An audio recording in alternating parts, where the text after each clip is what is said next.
কোন তুমি আমাকে একটি বারের জন্য যদি হয় আমাকে নবী হিসাবে গ্রহণ করো, তাহলে তুমি জানে বেঁচে যাবে। হাবিব ইবনে যায়েদ বলে, না না না, আমার জীবন যাইতে পারে, তথাপি আমি নবীর জায়গার ভিতরে অন্য আরেক ব্যক্তিকে নবী হিসাবে বসতে দেব না। সুবহানাল্লাহ। আবার হাবিব ইবনে যায়েদ রাদিয়াল্লাহু তাআলা আনহুকে দুনিয়া থেকে শেষ করে দেওয়ার জন্য তার কল্লাটা আলাদা যখন করে দিল, কল্লাটা আলাদা করে দেওয়ার আগ মুহূর্ত যখন মাটির ভিতরে শোয়াইল, হাবিব ইবনে যায়েদ রাদিয়াল্লাহু তাআলা আনহু চিৎকার দিয়ে বলতেছে, এখানে কেহ আসোনি বিশ্ব নবীর আশিক, যারা এই জালেমদের ভয়ে, জালেমদের অত্যাচারের কারণে সত্য কথাকে তোমরা প্রকাশ করতে পারো না। হঠাৎ করে এক ব্যক্তি আসলো, আসার পরে বলতেছে, ও আল্লাহর বান্দা, আমিও নবীকে ভালোবাসি, কিন্তু আমার বুকের ভিতরে বড় ব্যথা, আমার ভিতরটা বড় ফাটা, ওই জালেমদের ভয়ে এই সত্য কথা আমি প্রকাশ করতে পারতেছি না। এবার হাবিব ইবনে যায়েদ বলে, ও আল্লাহর বান্দা, তাহলে ভালো কথা তুমি আমাকে বলে ফেললা, শোনো আমি তোমাকে একটা কথা বলি, আমার নাকের মধ্যে জান্নাতের ঘ্রাণ আসতেছে, মনে হয় আমার বিদায় হওয়ার সময় হয়ে গেছে। ওমরের সাথে যদি সাক্ষাৎ যদি হয়, আলীর সাথে যদি সাক্ষাৎ যদি হয়, নবীর যত সাহাবী আছে তাদের সাথে যদি সাক্ষাৎ যদি হয়, আমার পক্ষ থেকে তাদেরকে সালাম জানায়ো, আর বলে দিও আমি হাবিব মৃত্যুর আগ পর্যন্ত নবীজির সুন্নতকে জিন্দা করে রেখেছি। সুবহানাল্লাহ। কিছুক্ষণ পরে এরকম ভাবে হাবিব ইবনে যায়েদ দুনিয়া থেকে বিদায় গ্রহণ করলো। আবার হাবিব ইবনে যায়েদের মার কাছে যখন খবরটা পৌঁছে যায়, পৌঁছে যাওয়ার পরে হাবিব ইবনে যায়েদ রাদিয়াল্লাহু পক্ষে কথা বলতে শুরু করলো। যারা ইসলামের বিপক্ষে কথা বলে তাদের সাথে লড়াই শুরু করেছে। এই দুইটা হাতিয়ার দিয়া বিশ্বনবী সাল্লাল্লাহু আলাইহি ওয়াসাল্লাম যখন মানুষের দ্বারে দ্বারে দ্বীনের দাওয়াত দিতে শুরু করেছিলেন। সুবহানাল্লাহ। এজন্য আল্লাহ রাব্বুল আলামিন আপনার আমার নবীকে এই ধরার ভিতরে প্রেরণ করেছেন। আল্লাহ তাআলা আপনার আমার নবীকে এই ধরার মধ্যে কেন পাঠিয়েছেন? মানুষকে অন্ধকার থেকে আলোর সন্ধান যাতে দান করেন। আর এই আলোর সন্ধানটা কিভাবে দান করবেন আল্লাহ তাআলা সেটাও বলে দিয়েছেন। কোরআনের মাধ্যমে মানুষকে অন্ধকার থেকে আলোর দিকে তিনি আহ্বান করবেন। কোরআনের ছায়া তলে মানুষ যখন এসে পড়বে, কোরআনের আলোতে, রাসূলের আদর্শতে অন্ধকার মানুষগুলা আলোতে পরিণত হয়ে যাবে। সুবহানাল্লাহ। এজন্য বিশ্বনবী সাল্লাল্লাহু আলাইহি ওয়াসাল্লামকে আল্লাহ তাআলা দুনিয়ার মধ্যে পাঠিয়েছেন, তিনি সর্বশ্রেষ্ঠ পয়গম্বর, তাকে আল্লাহ তাআলা সর্বশেষ পাঠিয়েছেন। তারপরে আর কোন নবী আসবেন, তার ইত্তেবা করা ছাড়া আমাদের কোন ইবাদত হবে না। অর্থাৎ রাসূলের আদর্শ ছাড়া আমাদের কোন নেক আমল ইবাদত বলে গণ্য হবে না। আমাদের কোন আমল যদি আসমানের মালিক আল্লাহ তাআলার কাছে যদি পৌঁছাইতে চাই, তাহলে রাসূলের ইত্তেবা লাজিম। রাসূলের ইত্তেবা ছাড়া কোন ইবাদত আসমান পর্যন্ত পৌঁছবে না। এজন্য আল্লাহ তাআলা বিশ্বনবী সাল্লাল্লাহু আলাইহি ওয়াসাল্লামকে এই ধরার ভিতরে প্রেরণ করেছেন। বুইসতু লিউতিম্মিমা মাকারিমাল আখলাক, সর্বোচ্চ চরিত্র দিয়ে আল্লাহ তাআলা আপনার আমার হাবিবকে পাঠিয়েছেন। আর রাসূল আগমন করেছেন উত্তম চরিত্রের সমাপ্তি ঘটানোর জন্যই আল্লাহ পাক রব্বুল আলামিন বিশ্ব পয়গম্বরকে পাঠিয়েছেন। সুবহানাল্লাহ। অর্থাৎ রাসূলের চরিত্রটা এই পরিমাণ যে তার চাইতে ভালো আখলাকওয়ালা মানুষ, ভালো চরিত্রওয়ালা মানুষ আর কিয়ামতের আগ পর্যন্ত পৃথিবীর ভিতরে কেহ আর আগমন করবে না। সুবহানাল্লাহ। এই জন্য সর্বোচ্চ চরিত্র আল্লাহ তাআলা বিশ্ব পয়গম্বর সাল্লাল্লাহু আলাইহি ওয়াসাল্লামকে আল্লাহ তাআলা দান করেছিলেন। সেই নবী আপনার জন্য আমার জন্য কি? কোরআনের মধ্যে আছে, আল্লাহ তাআলা বলেন, লাকাদ কানা লাকুম ফি রাসূলিল্লাহি উসওয়াতুন হাসানাহ। আপনার আমার নবী বিশ্ব নবী সাল্লাল্লাহু আলাইহি ওয়াসাল্লাম, তিনি আপনার জন্য আমার জন্য হলেন, তিনি আমার জন্য উসওয়া, তিনি হলেন আপনার জন্য আমার জন্য মডেল, নমুনা। আল্লাহ তাআলা তাকে নমুনা হিসাবে, মডেল হিসাবে আপনার জন্য আমার জন্য বিশ্ব পয়গম্বর সাল্লাল্লাহু আলাইহি ওয়াসাল্লামকে আল্লাহ তাআলা এই জমিনের ভিতরে প্রেরণ করেছিলেন। সুবহানাল্লাহ। কার জন্য উত্তম নমুনা হবে, আখলাকওয়ালা হবে। লাকাদ কানা লাকুম ফি রাসূলিল্লাহি উসওয়াতুন হাসানাহ লিমান কানা ইয়ারজুল্লাহ ওয়াল ইয়াউমাল আখিরা ওয়া যাকারাল্লাহা কাসীরা। বিশ্বনবী তাদের জন্যই হবে উসওয়াতুন হাসানাহ, যারা আল্লাহ তাআলাকে বিশ্বাস করে, যারা কবরকে বিশ্বাস করে, হাসরের মাঠকে যারা বিশ্বাস করে, জান্নাত জাহান্নামকে যারা বিশ্বাস করে, ওই সমস্ত বান্দা বান্দির জন্য আপনার আমার নবী তিনি হবেন উসওয়াতুন হাসানাহ। আর যারা নাকি আল্লাহ তাআলাকে বিশ্বাস করে না, মরণকে যারা বিশ্বাস করে না, কবরের আযাবকে যারা বিশ্বাস করে না, ময়দানে হাসরে বান্দাদের জবাবদিহিতা আছে, এই বিষয়টা যারা বিশ্বাস করে না, পরকালে হিসাব দিতে হবে, এই কথাগুলা যারা বিশ্বাস করে না, ও বান্দা তাদের জন্য বিশ্ব পয়গম্বর উসওয়াতুন হাসানাহ হবে না। বরং যারা আল্লাহ তাআলাকে বেশি বেশি করে ডাকতে চায়, আল্লাহ তাআলাকে বেশি বেশি যারা করে, যারা স্মরণ করতে চায়, ওই সমস্ত বান্দা বান্দির জন্য আপনার আমার পয়গম্বর হলেন মডেল, নমুনা। এমন মডেল, এমন নমুনা, যেই নমুনা ছাড়া, যেই মডেল ছাড়া আপনার আমার কোন ইবাদত আল্লাহ তাআলা পর্যন্ত পৌঁছিতে পারে না। সুবহানাল্লাহ।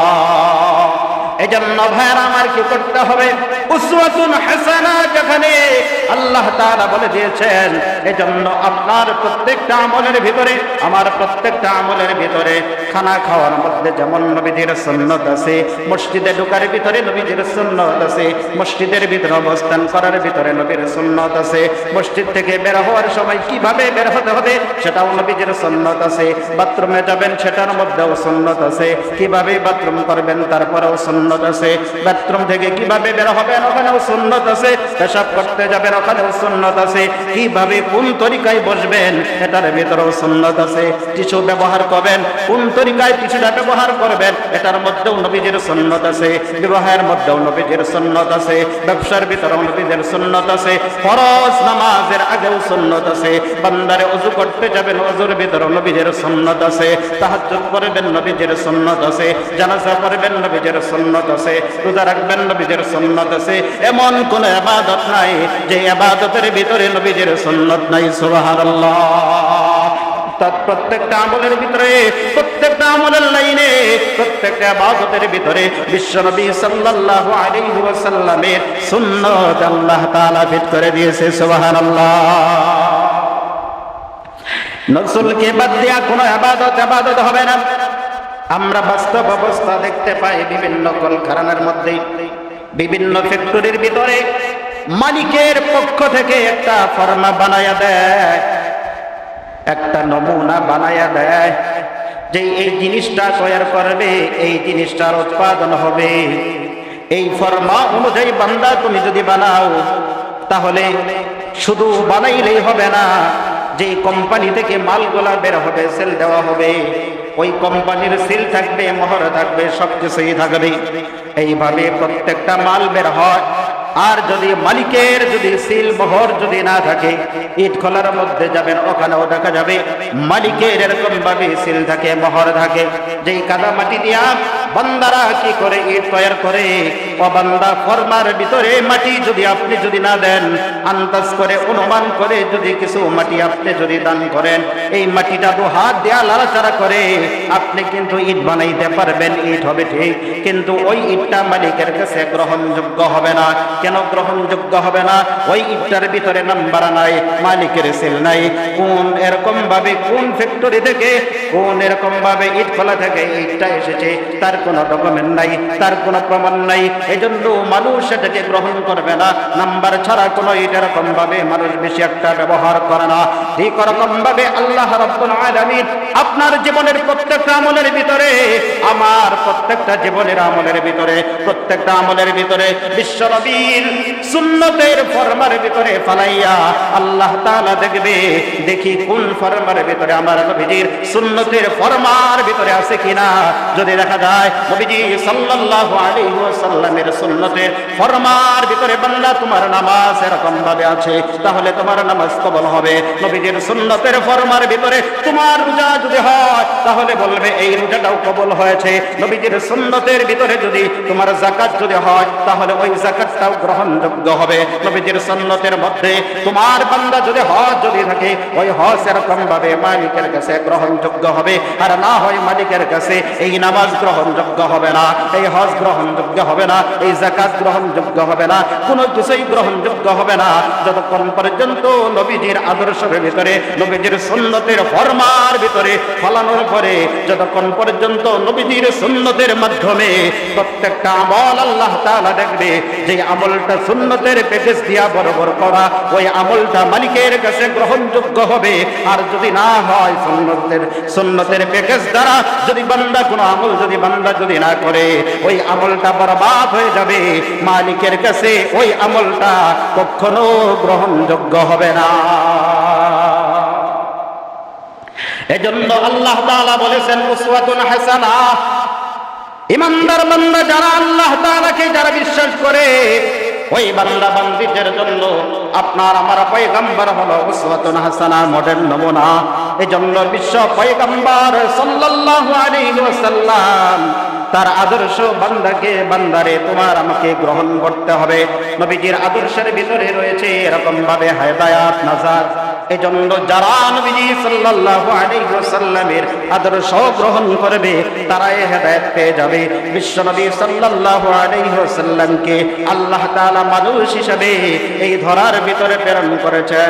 আবার যখন কিছু মানুষ এরকম ভাবে দেখা যায়, আমরা যদি বিশ্ব নবী সাল্লাল্লাহু আলাইহি ওয়াসাল্লামকে যদি মানুষ যদি বলি, অনেক মানুষ মনে করে, বিশেষ করে যারা তারা বলে আমরাও মানুষ, নবীও যদি মানুষ যদি হয়, তাহলে দুইজনের ভিতরে পার্থক্যটা কি হলো? নবী যদি মানুষ যদি হয়, আমরাও যদি মানুষ যদি হয়ে যায়, তাহলে দুইজনের মর্যাদা মনে হয় এমন একই হয়ে যাবে। নারে বুকার দল কখনো এক হইতে পারে না। মানুষ মানুষ হইলেই মর্যাদা এক হইতে পারে না, মানুষ হইলেও বিভিন্ন ধরনের মর্যাদা হইতে পারে। আল্লাহ তাআলা বিশ্ব পয়গম্বর সাল্লাল্লাহু আলাইহি ওয়াসাল্লামকে মানুষের পক্ষ থেকে তাকে সর্বকালের শ্রেষ্ঠ নবী হিসাবে কেন নির্বাচিত করেছেন, তার পিছনেও কারণ আছে। আল্লাহ তাআলা জানে মানুষের পক্ষ থেকে যদি আমি নবী যদি নির্বাচিত যদি করি, তাহলে মানুষের দুঃখ কষ্ট, মানুষের সব কিছুই নবী বুঝতে পারবে। আর যদি জিন জাতির পক্ষ থেকে, নূরের ফেরেশতাদের পক্ষ থেকে আমি রব্বুল আলামিন যদি এরকম ভাবে নবী যদি নির্বাচিত যদি করে দেয়, তাহলে নবীর যারা উম্মত হবে তারা মানুষের দুঃখ কষ্টগুলো বুঝতে পারবে না। এ কারণে আল্লাহ তাআলা মানুষের পক্ষ থেকে আপনার আমার নবী বিশ্ব নবী সাল্লাল্লাহু আলাইহি ওয়াসাল্লাম তাকে আল্লাহ তাআলা নির্বাচিত করেছে। সুবহানাল্লাহ। এ কারণে নির্বাচিত করেছেন যে মানুষ, নবীও মানুষ, আমরাও মানুষ। আল্লাহ তাআলা সমস্ত দোষ থেকে পবিত্র, বিশ্বনবী সাল্লাল্লাহু আলাইহি ওয়াসাল্লাম তিনিও সমস্ত দোষ থেকে পবিত্র। আল্লাহ পাক, রাসূল পাক। এজন্য পাক আর পাক দুইজনের সাথে একটা মিল আছে। আর আমরা যে মানুষ, তিনি যে জাতিগত মানুষ, ওই হিসাবে আমাদের সাথেও নবীর একটা কি আছে, মিল আছে। যদি এই মিল যদি না থাকে, তাহলে কত সমস্যা হবে। দেখেন, মনে করেন আপনার ফেরেশতাদের পক্ষ থেকে যদি একজন নবী যদি আল্লাহ তাআলা নির্বাচিত যদি করত, এই ফেরেশতাই যদি আমাদের নবী যদি হইতো, তাহলে মনে করেন নামাজের সময় হয়েছে, মসজিদের ভিতরে ইকামত চলতেছে, কত কামাতিস সালাহ, আপনার মনে করেন পেশাবে ধরেছে, অনেক জিররত ধরেছে, এখন মসজিদের মধ্যে ইকামত হইতেছে, নামাজের কাতার দাঁড়িয়ে গেছে, এই মুহূর্তে আপনার পেশাবের জিররত বেড়ে গেছে। এখন যদি ফেরেশতা যদি হয়, আপনি যদি ফেরেশতা যদি নবী যদি হইতো, আপনি যখন পেশাব ধরার কারণে মসজিদ থেকে বের হইতে শুরু করবেন, তখন ফেরেশতা নবী বলবে, তুমি কোথায় যাইতেছো? মসজিদের ভিতরে তো নামাজ হইতেছে, নামাজ বাদ দিয়া তুমি পেশাব করার জন্য কেন যাইতেছো? এইভাবে তার সাথে একটা কথার মধ্যে এরকম ভাবে লাগালাগি হয়ে যাইত। সে বলতো আমার জরুরতে ধরছে, আর সে বলতো না, নামাজ আগে পড়ো, পরে তুমি পেশাব করো।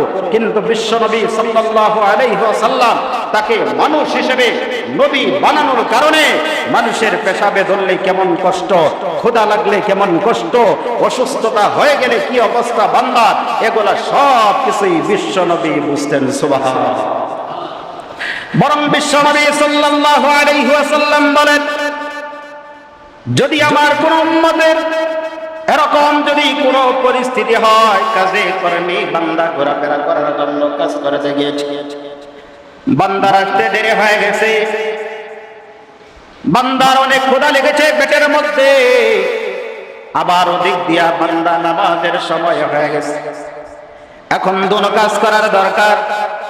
বিশ্বনবী সাল্লাল্লাহু আলাইহি ওয়াসাল্লাম বলেন, ও বান্দা, তোমার পেটের ভিতরে যদি অতিমাত্রায় যদি ক্ষুধা যদি অনুভব যদি হয়, আর এদিক দিয়া মসজিদের ভিতরে জামাত যদি শুরু যদি হয়ে যায়, আল্লাহর নবী সাল্লাল্লাহু আলাইহি ওয়াসাল্লাম বলেন, ও আমার উম্মত, তোমরা নামাজ পড়ো, তোমার যে খাবার দরকার খাবারটা তুমি আগে খাও, পরে তুমি নামাজ আদায় করো। বরং তোমার নামাজ যে আছে, তুমি যে খাবার যে খাবে, তোমার খাবারটাকে তুমি নামাজ বানায়া নাও।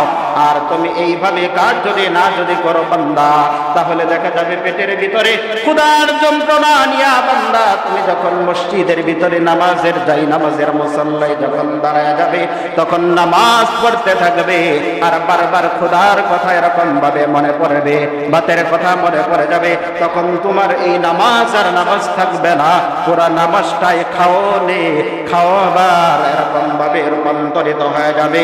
এই জন্য নবী বলে, জামাত যদি শুরু হয়ে যায়, পেটের ভিতরে যদি ক্ষুধা যদি বেশি লাগে, আগে বান্দা তুমি খাবার খাও, এরপরে এসে মসজিদের ভিতরে জামাতের সাথে নামাজ আদায় করো। বান্দা তুমি যদি কি করো, খাবার যখন মুখের ভিতরে উঠাইয়া দিবা, দেওয়ার সময় বান্দা তুমি জিহ্বাকে বলবে তাড়াতাড়ি কর, তাড়াতাড়ি কর, নামাজের সময় হয়ে গেছে, জামাত শেষ হয়ে যাবে, তাড়াতাড়ি ভিতরে ঢুকাও। এইভাবে বান্দা প্রতিটা লুকমা খাবে, খাওয়ার পরে মসজিদের ভিতরে আগমন করবে। মসজিদের ভিতরে বান্দা আসার পরে যদি দেখি জামাত শেষ যদি হয়েও যায়, এরপরও বিশ্বনবী বলে, ওই বান্দাকে আল্লাহ তাআলা জামাতে নামাজ আদায় করার সওয়াব তাকে দান করবে। সুবহানাল্লাহ। যদি ফেরেশতা নবী হইতো, তাহলে এই দুঃখ কষ্ট ফেরেশতা নবী। এই কারণে আল্লাহ তাআলা মানুষ হিসাবে মানুষ নবীকে আল্লাহ তাআলা পাঠায়। অনেকেই বলে মানুষ যদি বলা হয় নবীকে, নবীর সম্মান কমে যাবে। না, এইটা মানুষের আসলের দোষ। এই কারণে আকলের দোষ। মানুষ বললি সব মানুষ যদি এক যদি হয়ে যাইত, তাহলে দেশের মধ্যে এই পৃথিবীর ভিতরে একজন পীর সাহেব কেবলা, একজন পীর থাকতো না, আর একজন মুরিদ থাকতো না। হয়তো সবাই মুরিদ হয়ে যাইত, আর না হয় সবাই পীর সাহেব হয়ে যাইত। পীরও মানুষ, মুরিদও মানুষ, তাহলে তো পার্থক্য থাকার কথা না। মানুষ বললেই সব মানুষের মর্যাদা এক হয় না।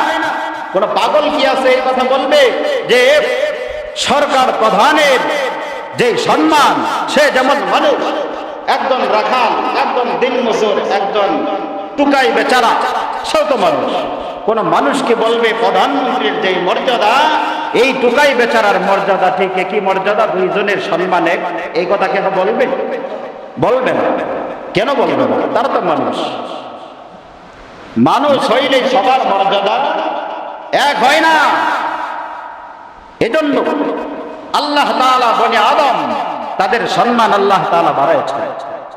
আল্লাহ তাআলা বলেন, ওয়ালাকাদ কাররামনা বানি আদম, আমি বনি আদমের ইজ্জতকে আমি আল্লাহ তাআলা বাড়াই দিয়েছি। সুবহানাল্লাহ। কতটুকু বাড়াইছে? বিশ্বনবী সাল্লাল্লাহু আলাইহি ওয়াসাল্লাম মেরাজের সময় ফেরেশতাদের মধ্যে ফেরেশতাদের সরদার হলো হযরত জিবরাইল আলাইহিস সালাম।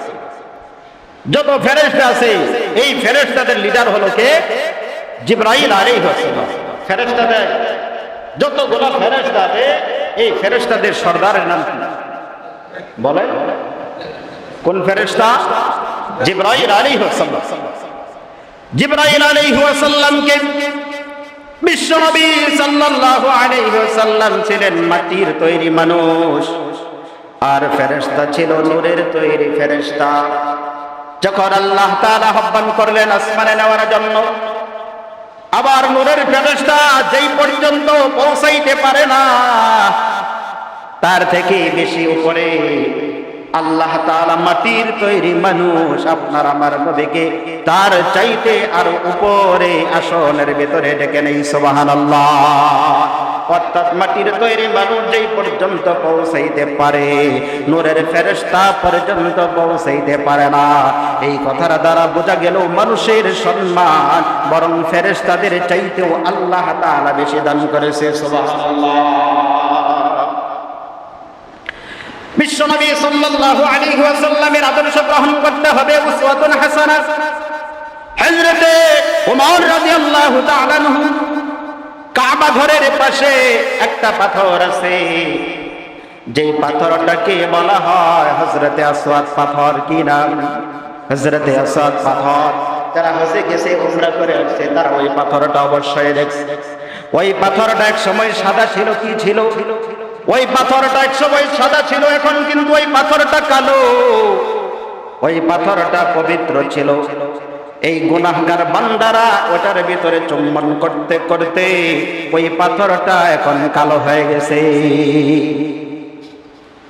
ওই যে হযরত আসওয়াদ পাথর, ওই পাথরের সামনে হযরত ওমর রাদিয়াল্লাহু তাআলা আনহু দাঁড়াইলেন।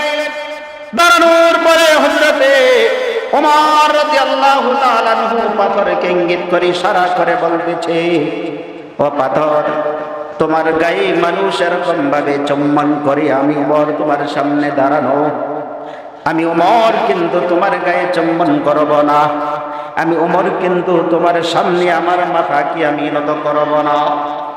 ইসলাম ধর্ম গ্রহণ করার পূর্বে আমি এরকম ভাবে বিভিন্ন রকমের পাথরের সামনে আমার মাথা কি আমি নত করে দিয়েছিলাম, কিন্তু যখন কালিমা গ্রহণ করেছি তখন থেকে অঙ্গীকার করেছি আর জীবনে কখনো কোনো মূর্তির সামনে, কোনো পাথরের সামনে আমি ওমর জীবনে আর কখনো মাথাকে নত করব না। সুবহানাল্লাহ। হযরত ওমর পাথরকে ইঙ্গিত করা বলেন, ও পাথর, তোমার ভালো করা এবং মন্দ করার কোনো যোগ্যতা তোমার ভিতরে নাই। সমস্ত যোগ্যতা, সমস্ত ক্ষমতা হলো আমার আল্লাহর। তোমার কোনো ক্ষমতা নাই, সমস্ত ক্ষমতা হলো আমার আল্লাহর। হাযা রাআইতুমুনি সাল্লাল্লাহু আলাইহি ওয়াসাল্লাম, হাযা, শুধুমাত্র একটি কারণে তোমার গায়ের ভিতরে আমি চুম্বন করব। আমার নবীকে দেখেছি তোমার গায়ে চুম্বন করতে, এ কারণে আমি ওমর তোমার গায়ে চুম্বন করব। হে পাথর, তুমি মনে করবে না তোমার সামনে আমার মাথাকে নত করে দিলাম। ও পাথর, এটা তুমি ভাবতে পারবে না। বরং এই কথার ভিতরে আমি একমত নয়, বরং আমি বলতে চাই, আমি তোমাকে বুঝাইতে চাই, আমার নবী যে তোমার গায়ে এরকম ভাবে ঠোঁট লাগাইছে, চুম্বন করেছে, আমার নবীজির সুন্নতের সামনে, আমার নবীজির সুন্নতের সামনে আমি ওমরের মাথাকে নত করে দিলাম। সুবহানাল্লাহ। পাথর রে তোর সামনে আমার মাথা কেন তো করলাম না, নবীজির সুন্নতের সামনে আমি উমরের মাথাকে আমি নত করে দিলাম। তাহলে দেখেন ওই জামানার সাহাবীগুলা কতটুকু নবী প্রেমিক ছিল, নবীজির সুন্নত কিভাবে আঁকড়িয়ে ধরেছিল। হযরতে ওমর রাদিয়াল্লাহু তাআলা আনহু যখন খলিফা হয়ে গেলেন, রাষ্ট্রপ্রধান যখন হয়ে গেলেন, বিশ্বনবী সাল্লাল্লাহু আলাইহি ওয়াসাল্লামের বিবি হযরতে ওমরের কন্যা ছিল উম্মে হাফসা রাদিয়াল্লাহু তাআলা আনহা। ওই উম্মে হাফসা রাদিয়াল্লাহু তাআলা আনহা ওই হাফসাকে ডাক দিয়ে বলতেছে, কোন এক সময় হযরতে ওমর রাদিয়াল্লাহু তাআলা আনহুর চেহারা ধীরে ধীরে শুকাইতে শুকাইতে কঙ্কালের মতো হয়ে যাইতেছে। অন্য অন্য কোন সাহাবীরা কোনো কিছু বলতে পারে না। এবার হাফসা রাদিয়াল্লাহু তাআলা আনহাকে ডাক দিয়ে বলেন, আপনি আপনার বাবাকে বলেন, সে যদি গোশত দিয়া অথবা অন্য কোনো কিছু দিয়া যদি সে যদি রুটি যদি খায়, তাহলে তার শরীর স্বাস্থ্যটা ভালো থাকবে, না হয় তার স্বাস্থ্যটা নষ্ট হয়ে যাবে। এইভাবে আস্তে আস্তে সবকিছুই তো পরিবর্তন হয়ে যাইতেছে। হাফসা রাদিয়াল্লাহু তাআলা আনহা হযরত ওমর রাদিয়াল্লাহু তাআলা আনহুর কাছে চলে গেলেন। যাওয়ার পরে বলতেছে, হে বাবা, আপনি কেন জাইতুনের তেল দিয়ে রুটি খান? আপনি যদি চান তাহলে গোশতের মাধ্যমে গোশত দিয়া আপনি রুটি খাইতে পারেন। এর দ্বারা আপনার রাষ্ট্র পরিচালনা করতে সহজ হবে, আপনার শরীর স্বাস্থ্যটাও ভালো থাকবে। আবার হযরত ওমর কেঁদে দিলেন। কাঁদতে কাঁদতে হযরত ওমর তার মেয়ে হাফসা রাদিয়াল্লাহু তাআলা আনহাকে ডাক দিয়ে বলে, তুমি না উম্মাহাতুল মুমিনের মধ্যে একজন, তুমি না নবীর স্ত্রী ছিলে, কেন তুমি আমাকে এই কথা বলতেছ? তুমি বলো বিশ্ব নবী সাল্লাল্লাহু আলাইহি ওয়াসাল্লামকে জাইতুনের তেল দিয়া রুটি খাইতে তুমি দেখেছো কিনা আমি জানতে চাই। আবার হাফসা রাদিয়াল্লাহু তাআলা আনহা ডাক দিয়ে বলে, হে বাবা, বিশ্ব পয়গম্বরকে আমি জাইতুনের তেল দ্বারা রুটি খাইতে দেখেছি। আবার ওমর ডাক দিয়ে বলে, ও মা, শুনে রাখো, আমি কঙ্কাল কেন, আমার জীবন যদি বেরো যদি হয়ে যায়, এরপরেও নবীজির সুন্নত থেকে চুল পরিমাণ এদিক সেদিক আমি লড়তে পারবো না। সুবহানাল্লাহ। এরা ছিল নবীজির সত্যিকার অর্থে সুন্নতের আশিক। সুবহানাল্লাহ। নিজের জীবন দিয়ে দিবে, এরপরেও সুন্নতকে ছাড়তে রাজি। ঠিক ওরকম ভাবে আরেকজন সাহাবী, যেই সাহাবীর নাম হলো হযরতে হাবিব ইবনে যায়েদ রাদিয়াল্লাহু তাআলা আনহু।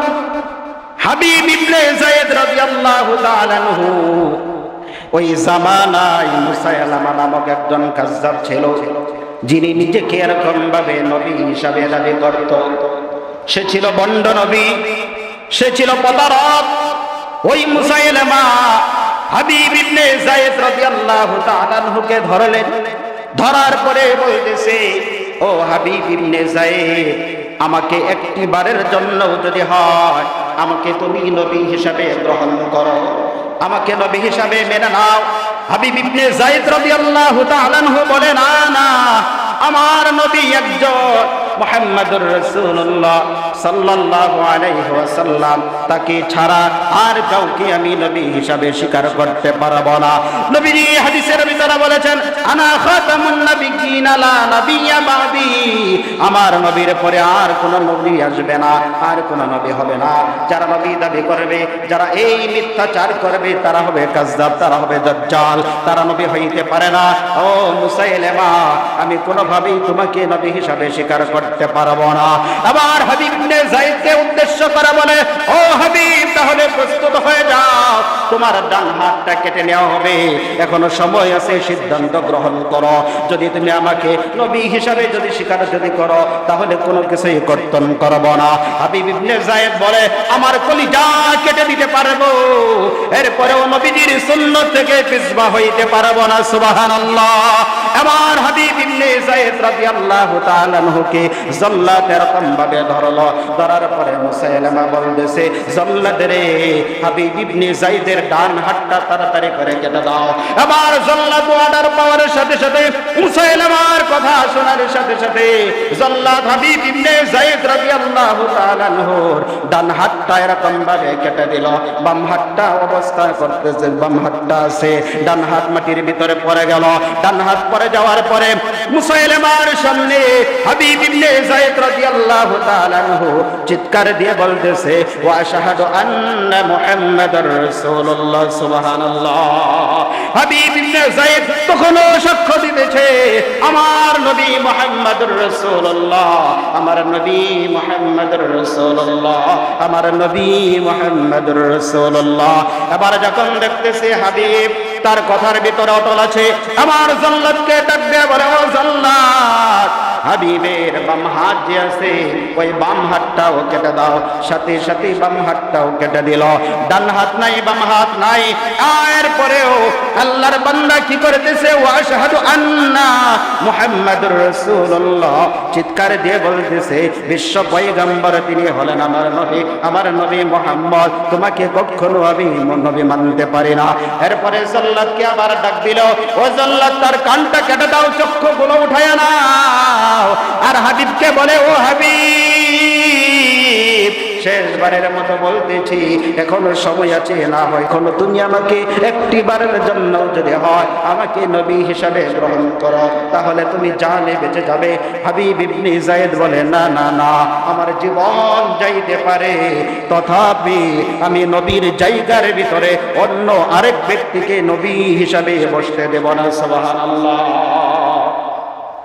আবার হাবিব ইবনে যায়েদ রাদিয়াল্লাহু তাআলা আনহুকে দুনিয়া থেকে শেষ করে দেওয়ার জন্য তার কল্লাটা আলাদা যখন করে দিল, কল্লাটা আলাদা করে দেওয়ার আগ মুহূর্ত যখন মাটির ভিতরে শোয়াইল, হাবিব ইবনে যায়েদ রাদিয়াল্লাহু তাআলা আনহু চিৎকার দিয়ে বলতেছে, এখানে কেহ আসনি বিশ্ব নবীর আশিক, যারা এই জালেমদের ভয়ে, জালেমদের অত্যাচারের কারণে সত্য কথাকে তোমরা প্রকাশ করতে পারো না। হঠাৎ করে এক ব্যক্তি আসলো, আসার পরে বলতেছে, ও আল্লাহর বান্দা, আমিও নবীকে ভালোবাসি, কিন্তু আমার বুকের ভিতরে বড় ব্যথা, আমার ভিতরটা বড় ফাটা, ওই জালেমদের ভয়ে এই সত্য কথা আমি প্রকাশ করতে পারতেছি না। এবার হাবিব ইবনে যায়েদ বলে, ও আল্লাহর বান্দা, তাহলে ভালো কথা তুমি আমাকে বলে ফেললা, শোনো, আমি তোমাকে একটা কথা বলি, আমার নাকের মধ্যে জান্নাতের গান আসতেছে, মনে হয় আমার বিদায় হওয়ার সময় হয়ে গেছে। ওমরের সাথে যদি সাক্ষাৎ যদি হয়, আলীর সাথে যদি সাক্ষাৎ যদি হয়, নবীর যত সাহাবী আছে তাদের সাথে যদি সাক্ষাৎ যদি হয়, আমার পক্ষ থেকে তাদেরকে সালাম জানায়ও, আর বলে দিও আমি হাবিব মৃত্যুর আগ পর্যন্ত নবীজির সুন্নতকে জিন্দা করে রেখেছি। সুবহানাল্লাহ। কিছুক্ষণ পরে এরকম ভাবে হাবিব ইবনে যায়েদ দুনিয়া থেকে বিদায় গ্রহণ করলো। আমার হাবিব ইবনে যায়েদের মার কাছে যখন খবরটা পৌঁছে যায়, পৌঁছে যাওয়ার পরে হাবিব ইবনে যায়েদ রাদিয়াল্লাহু তাআলা আনহু তার মা আসলো। আসার পরে দেখতেছে তার ছেলের চোখ নাই, পা নাই, হাত নাই, একটা অঙ্গ আরেকটার সাথে কোনো মিল নাই।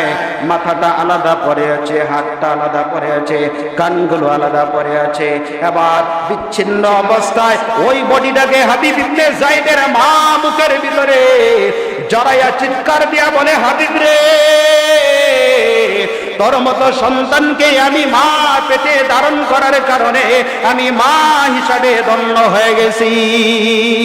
ও হাবিব, তোর মতো সন্তানকে আমি দুধ দিয়ে পান করাইতে পেরেছি, এ কারণে মা যারা পৃথিবীর ভিতরে আছে সমস্ত মার মধ্যে আমি মা হিসাবে ধন্য হয়ে গেছি।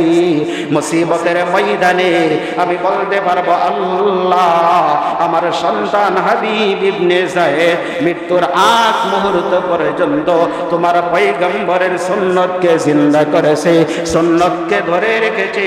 ও মালিক, আমার সন্তানের ওই ওসিলাতে তুমি আজকে আমাকে মাফ করে দাও। তারা ছিল সত্যিকার অর্থে নবীজির আশিক। এজন্য বলা হয়েছে, লাকাদ কানা লাকুম ফি রাসূলিল্লাহি উসওয়াতুন হাসানাহ। নবীজি হলো আপনার জন্য আমার জন্য হলো মডেল, নমুনা। প্রত্যেকটা ইবাদতের ভিতরে আল্লাহ তাআলা ভিন্ন আয়াতের ভিতরে বলেন, ওমা আরসালনা মির রাসূলিন ইল্লা লিইউতা বিইذনিল্লাহ। আল্লাহ তাআলা বলে রাসূলের ইতাআত বাদ দিয়া আমাদের কোনো ইবাদত আল্লাহ তাআলার কাছে ইবাদত হবে না।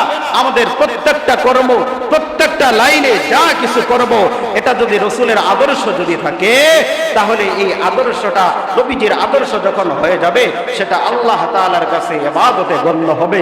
পিছনের কথাটা আবার বলতেছি, নবীজি প্রত্যেকটা আমলের ভিতরে আল্লাহ তাআলা ময়দানে হাসরে দেখবেন যে নামাজের মধ্যে রাসূলের আদর্শ ছিল কিনা, যাকাতের মধ্যে রাসূলের আদর্শ ছিল কিনা, হজের মধ্যে দেখবেন রাসূলের আদর্শ ছিল কিনা, ওযুর মধ্যে দেখবেন রাসূলের আদর্শ ছিল কিনা, মসজিদের ভিতরে প্রবেশ করেছে রাসূলের আদর্শ ছিল কিনা, বের হয়েছে রাসূলের আদর্শ ছিল কিনা।